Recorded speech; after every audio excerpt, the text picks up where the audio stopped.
paradise. Di ba? Ang impyerno, gingon sa Bible diha nga, ang dato to sa hell.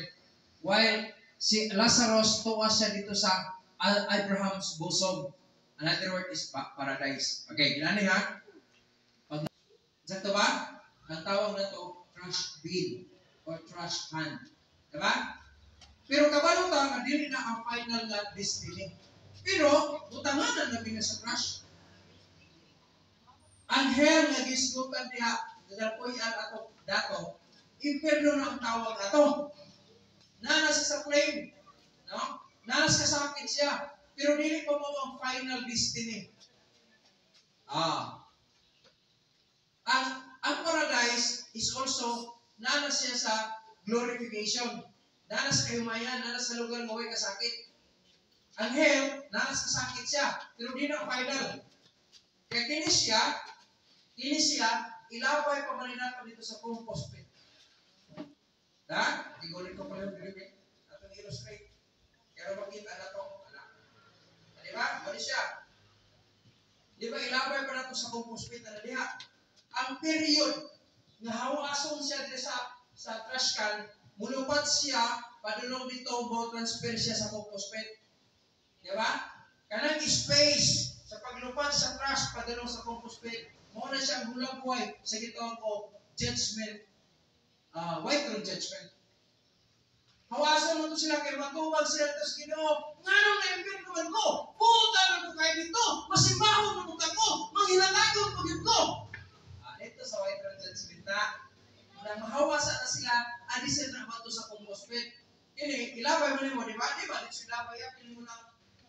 Nakita na ito? Di ba? Uupo mo na ito na. Diba yung iyang time transformation, no? O transport padulong na sa compost pit. Murag nagula ko sa days of white throne judgment. Bukutan ka kaayo, masimbahong bagit ka, ano? Pero wala may impirnohan ka na wala ka kung kadawat sa grasa. Kato man ang required. Nasakta na ito? Wala ano siya. So, gikan sa trash can, padulong o trash bin, padulong siya sa compost pit. Ano ito yung final niya? Ano ba? Compost, decompose, o mayroong compost. No? Decompose, o sa compost. Basta kayo, ano ito malata siya, ano niya mag-agyo siya dito. Wala siya ang dito. Sa Bible po, pag naluwas ka, ano ito ka sa paradise? Waiting place, padulog sa new heaven and new earth. Amen? So, kung nakalindot with song, salamat kayo. At ito sa final na illustration.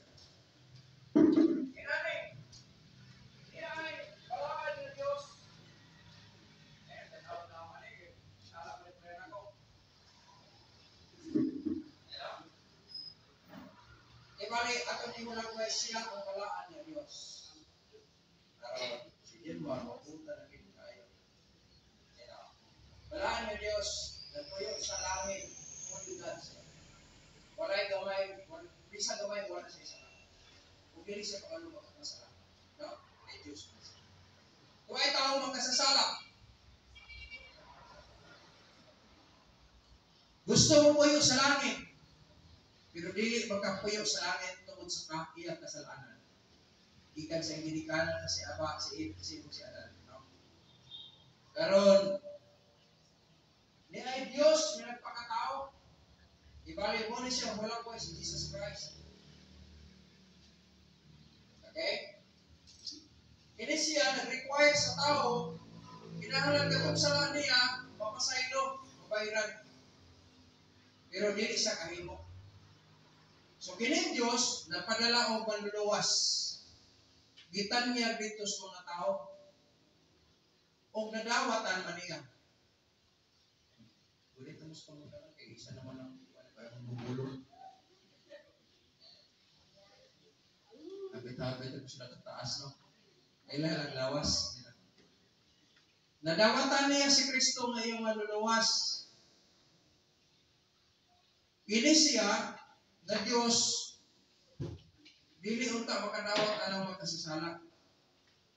Pero tungkol sa gihimuan niya, tungkol sa gihimo niya, nga makapasatisfy sa kabubuton sa Diyos, kining tawhana, want to siya dito.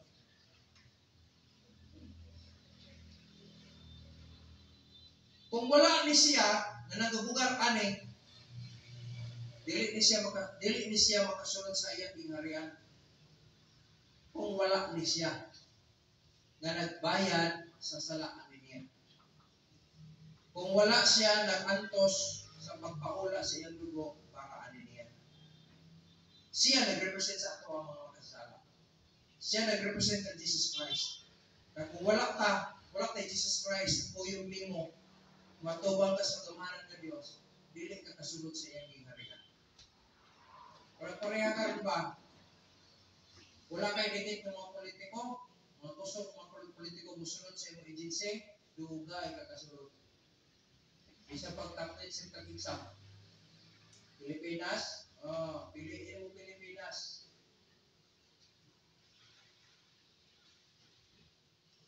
Magtindero ka sa tindahan, pinanagag high school graduate at least.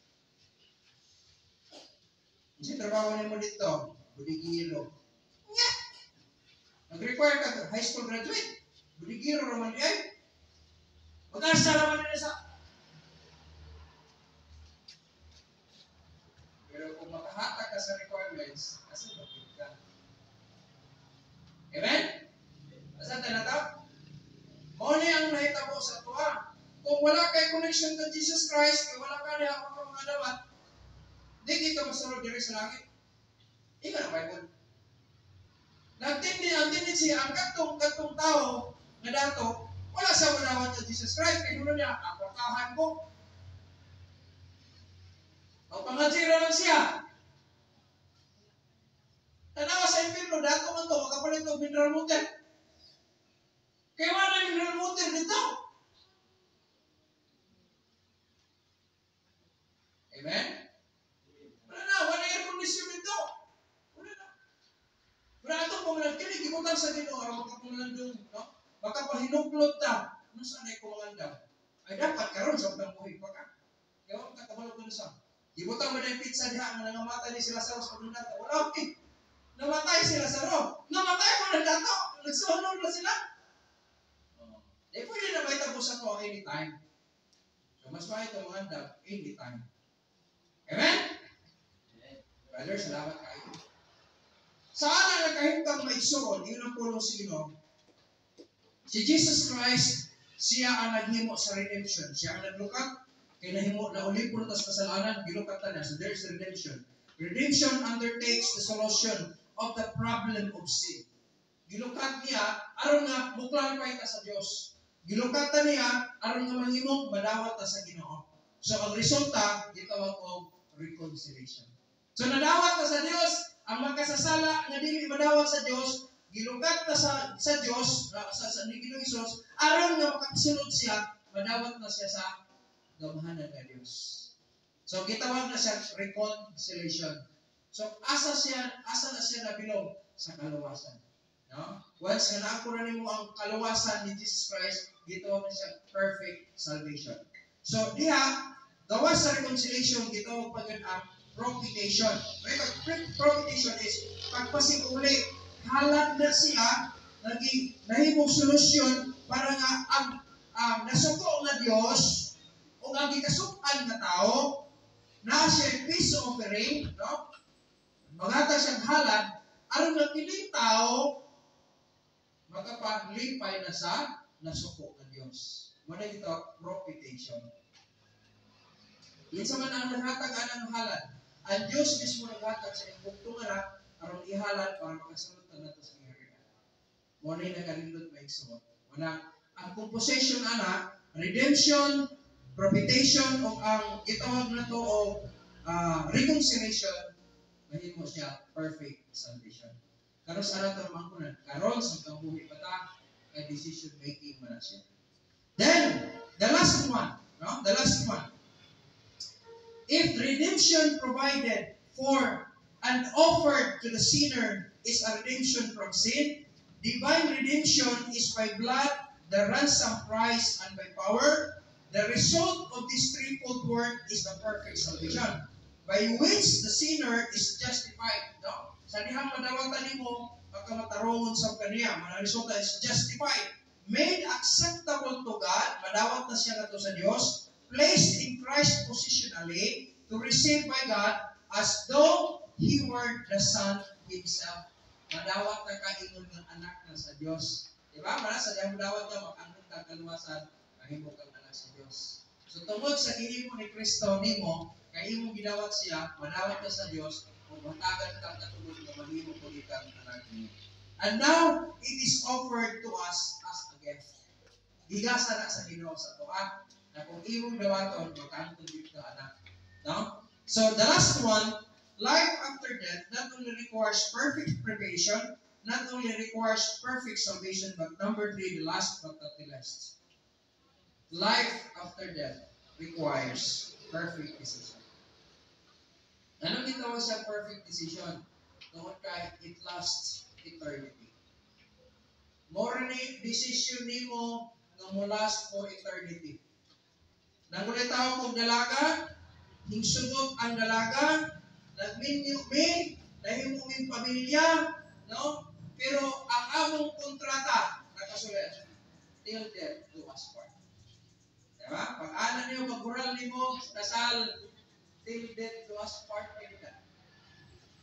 Wala kami ni Mrs.